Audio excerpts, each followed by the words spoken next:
Before anything, my deepest condolences out to the family of Sean Milliken.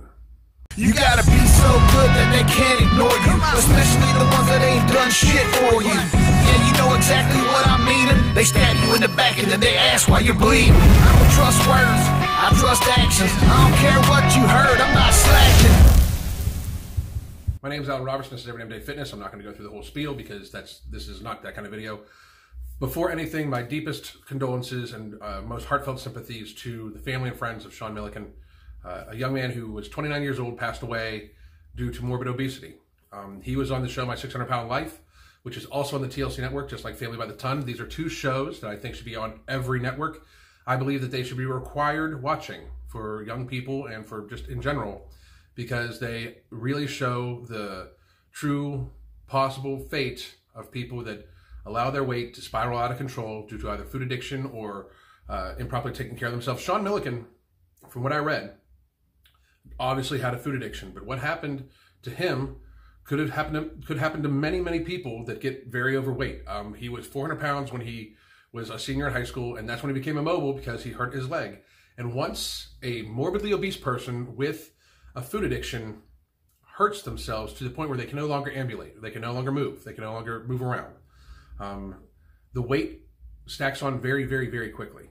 It really does, because once they're heavy and they already are addicted to food, normally that food is a coping mechanism for stress or those sorts of things, sadness, depression. If they injure themselves and they can no longer move and they feel more imprisoned and even more isolated, which is what happens with morbid obesity. People feel isolated. That's one of the reasons why the fat acceptance movement even exists right now, because it is a camaraderie in obesity, which I wish there was another way to give them that sort of camaraderie, because this is the end result for this. This is the end result of what happens when people neglect their health and their weight and what they put in their mouths. This is the end result.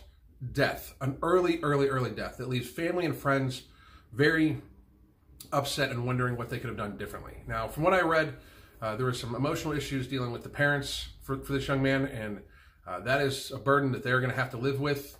I have nothing else to say about that. Another thing that for some reason we just want to look past. When you are morbidly obese, when a person is morbidly obese, they have extra folds of skin, oftentimes heavy extra folds of skin that can cause weight pulling down on the rest of their skin, makes it easy to get skin tears, which is basically their skin just tearing apart. Open sores, those sorts of things. It makes it much harder for them to bathe themselves, to take care of themselves, to have good hygiene, and they can get very serious skin infections. They can get yeast buildups. They can get something called necrotic fasciitis, or necrotizing fasciitis, which is literally it's like what flesh-eating bacteria, and it's horrible. And he died from complications from some sort of infection, and I'm not exactly sure if it was from a skin infection or some sort of other infection. I know he had lost about 400 pounds to become 500 pounds. He weighed, his max weight, I believe, was 900 pounds. But that is very, people don't understand. That is very possible. It really is. I mean, the young man was 400 pounds when he graduated high school. 400 pounds when he graduated high school. And took an injury to the point where he could no longer move. I made a video about Family by the Ton a few weeks ago, and it was about one of the main characters, Casey, and he had gone to a trainer. And I titled the video that 700-pound man almost sustains life-threatening injury. And I had all sorts of people say, well, it was just clickbait and I was making way too big of a deal about it.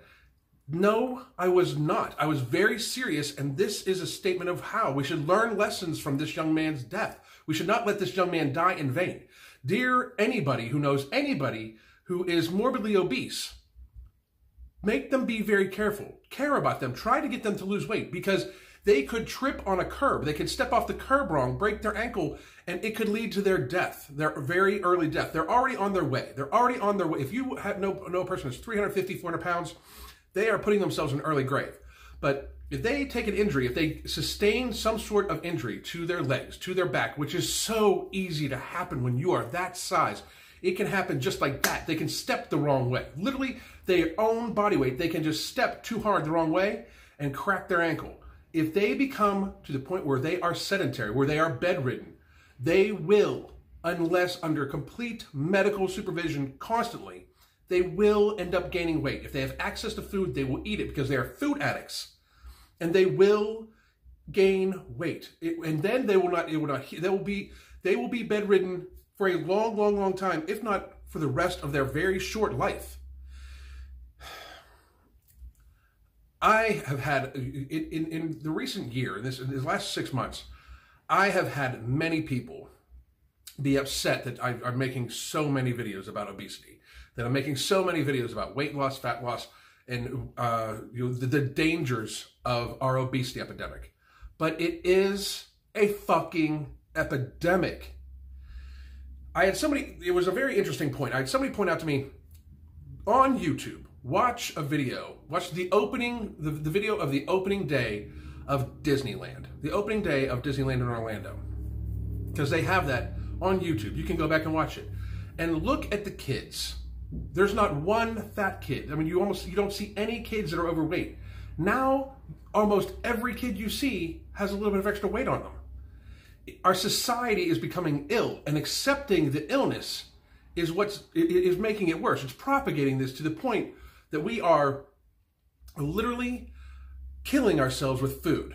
You know, Tess Holliday, the other day, Tess Holliday, on her Instagram, and I bring her up all the time. And the reason why I do is because I got to tell you, this woman should be held responsible for propagating obesity, in my opinion. She really should. She should feel ashamed of herself. Should feel ashamed of herself, because I believe it was the same day that this young man died from obesity. She showed a picture of herself, sipping on some sugary thing from Starbucks, saying, "Be right back," promoting obesity. You are, woman. You are. You are hurting people. You're glamorizing something that is not glamorous. You are glamorizing something that is not glamorous. You have money and are rich. This woman leads a very glamorous life. She gets her hair done all the time by other people, her makeup done all the time by other people. She gets to fly around. Other people say how brave she is and how awesome she is. And, she's so inspirational and so motivational and everything like that. Bullshit. She makes you feel good about yourself because you feel bad about yourself because you're obese. You know what else would make you feel good about yourself? Getting help and losing the weight. Avoiding all the illnesses that come along with being obese.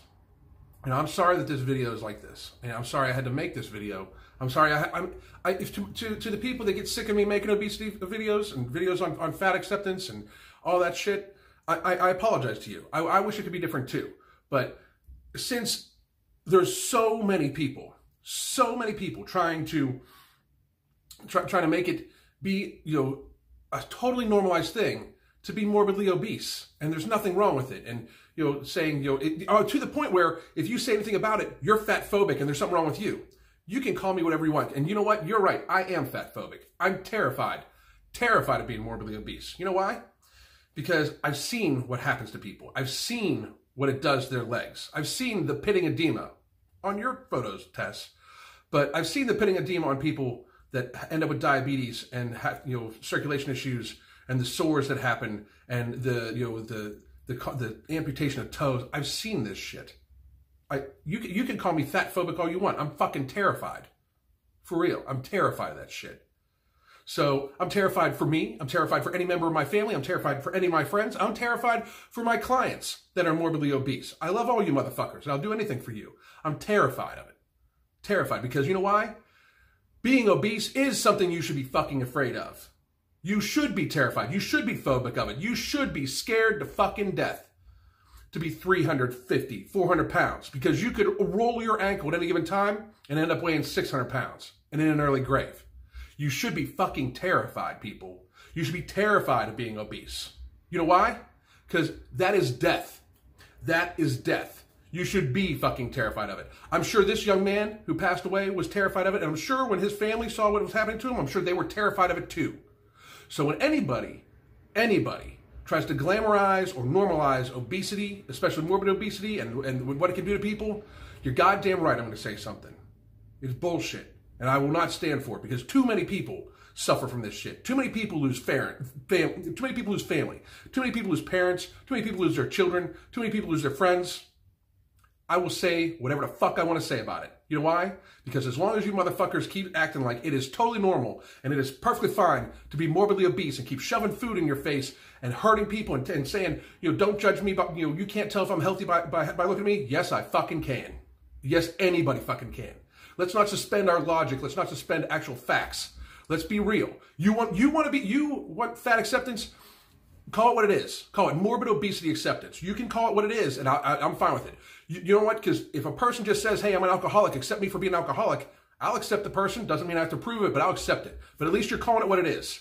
You're calling it an addiction. If a heroin addict says, hey, I'm addicted to heroin, you're just going to accept me for who it is, I'll make sure I don't associate with them, but at least they're not trying to make it so it's some sort of glamorous thing. If we can call it what it is, we can accept it. But until then, I am going to make every fucking video I can to make sure that this shit doesn't happen anymore. And that's all I got to say about that. God damn.